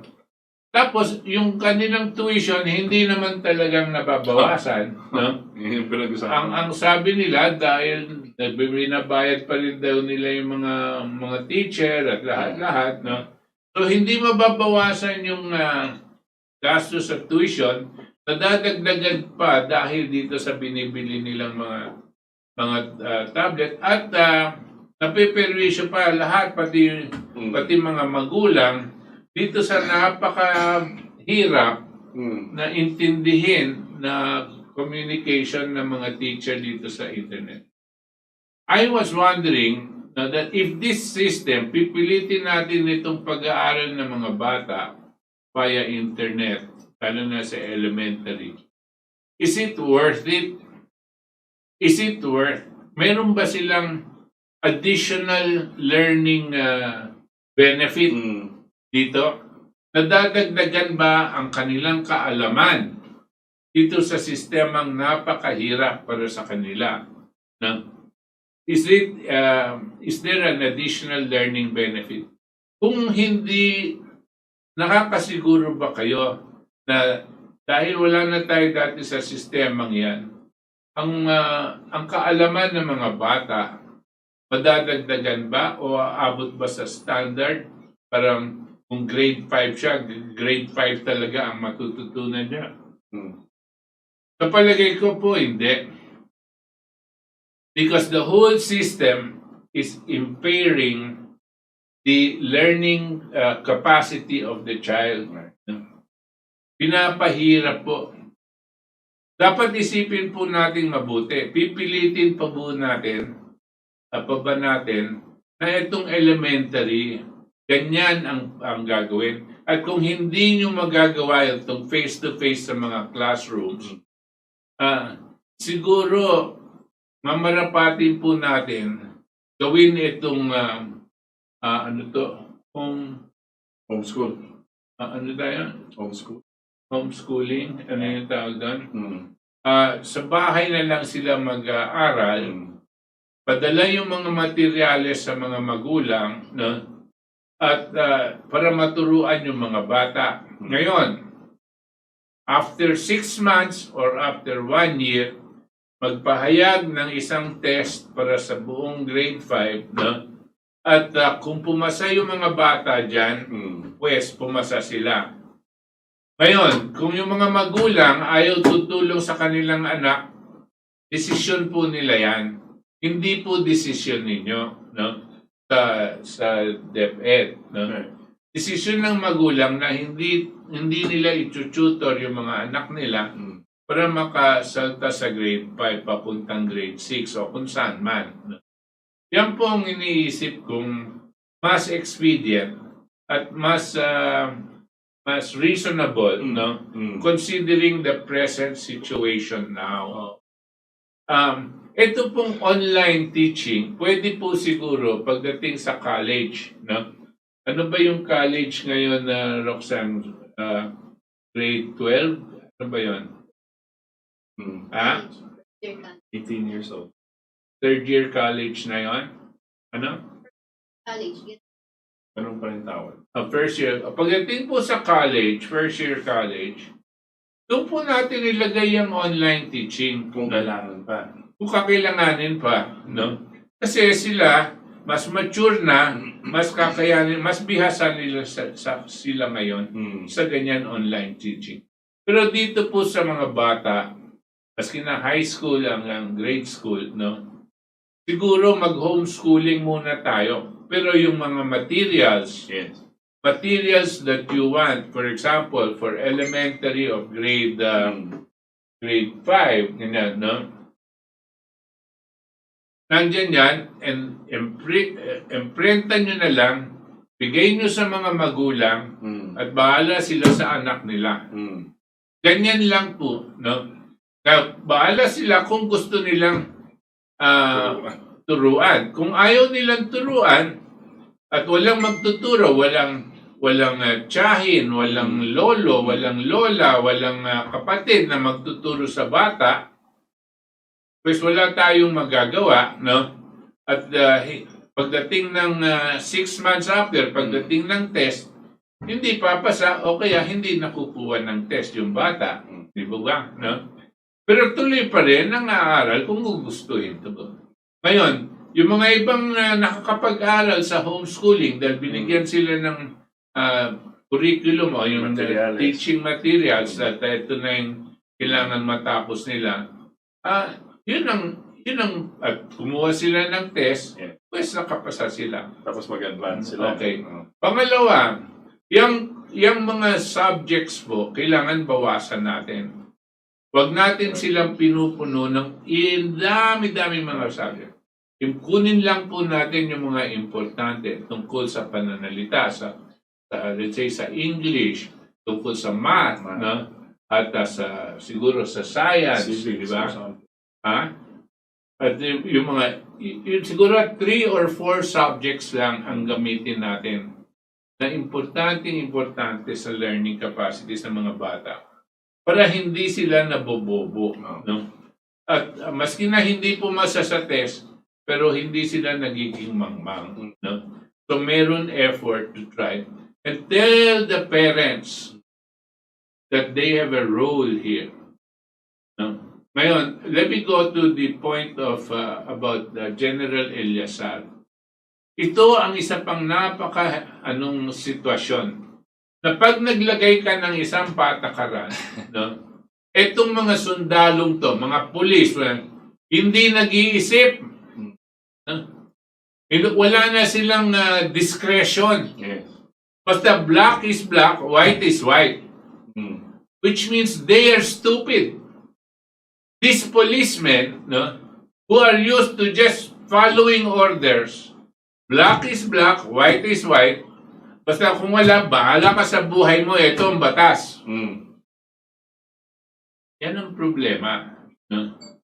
Pag nagbigay po tayo ng utos na ganyan, no, itong mga pulis na gustong magpasikat, no, at ayaw magkaroon ng discretion, no? Ayaw nang isipin, ano ba ang makatao? Kasi mayroon mga rules, but there are gray areas. Hindi ka basta-basta black is black, tapos ayaw mo nang tignan. Bahala na sila sa buhay nila. Di po ganyan. Kung ikaw ay pulis, at ikaw ay kasama sa ating administrasyon, kailangan meron ka pa rin humanity in you. Hindi ka pulis dahil tanga ka. You are not a policeman to enforce the law because you are stupid. No? That is not the reason. You are precisely there because you have a quality of discretion, a quality where you understand the situation. Ang batas po, hindi kino-cover lahat ng anggulo. Kinakailangan gagawa ng batas that nandyan na tayo. Pero it does not cover all the situations.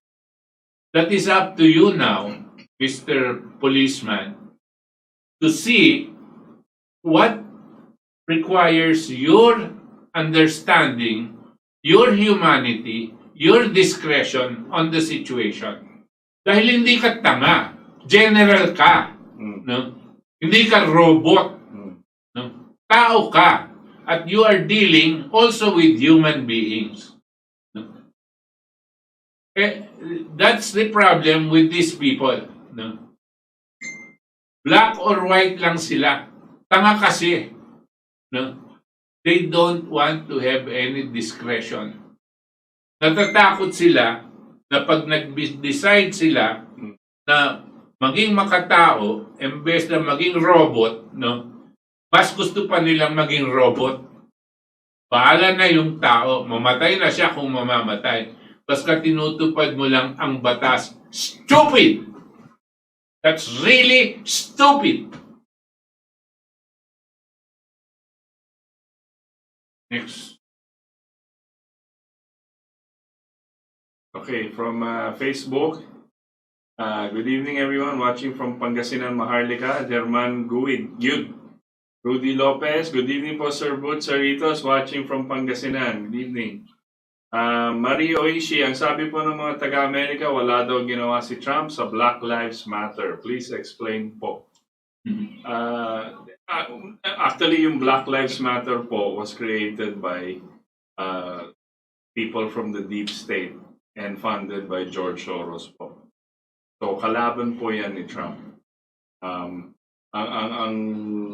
sinasabi nila, anti-racist daw, Black Lives Matter, pero sila po ang naninira ng mga, sila po yung nagsusunog, sila po yung nagra-riot dyan sa mga, talagang hindi dapat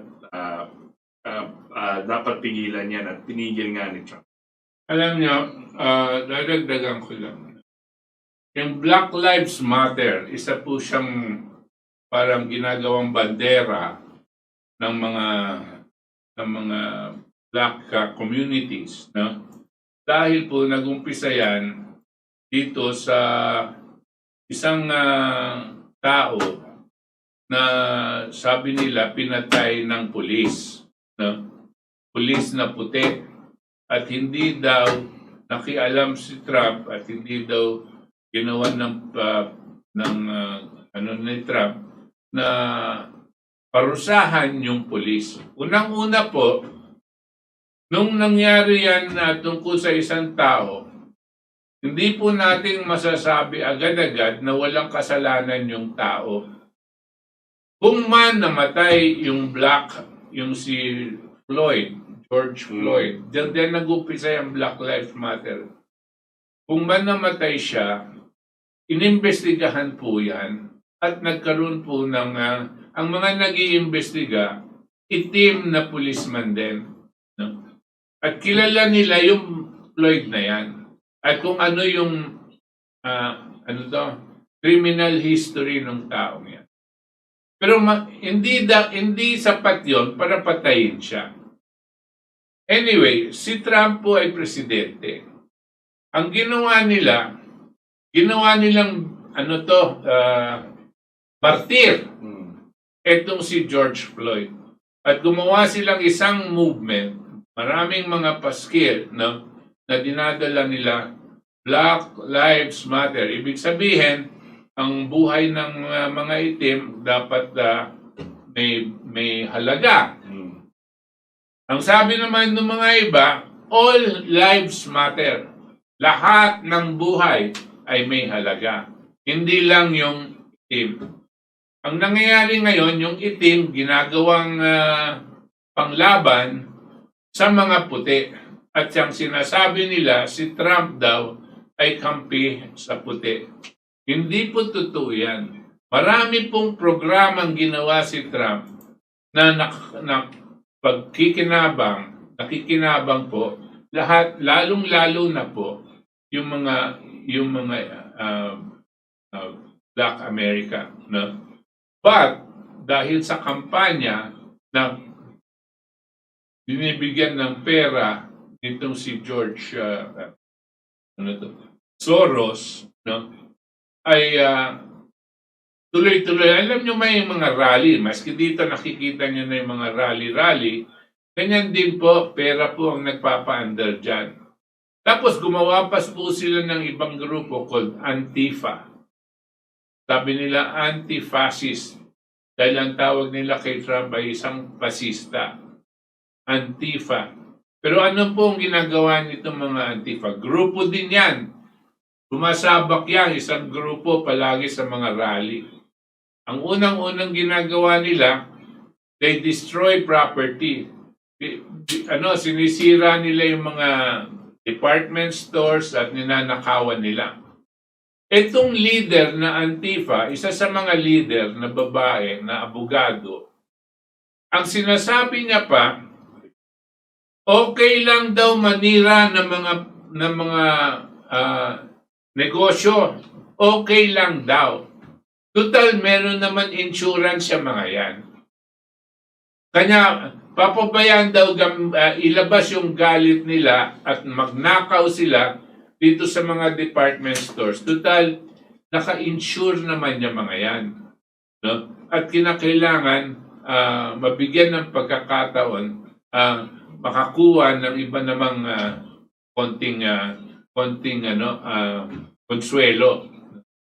This is what is behind the Antifa and the Black Lives Matter that is being used against Trump. Hanggang dito na lang po tayo sa ngalan po ng ating mga katipon dito sa ating katipunan. At ito pong mga kasama natin sa DCXL because we are on simulcast with DCXL. Thank you very much, Buddy of manager of DCXL. Kami po ay pansamantala nagpapaalam at nagpapasalamat na sinamahan nyo kami ngayon, ang ora de peligro ng ating bayan at ng buong mundo dito po sa ating katipunan. Hanggang sa linggo po muli mga katipon, 7 to 9 p.m. Magandang gabi po sa inyong lahat. Inyong napakinggan si Itos Valdes kasama si Cathy Cruz at iba pang katipon na nakilahok sa talakayan. Ating Katipunan. Samahang muli si Itos Valdes sa susunod na linggo alas 7 hanggang alas 9 ng gabi sa himpilan ng RMN DZXL 558 kHz AM band at social media accounts ng Partido KDP. Ating Katipunan.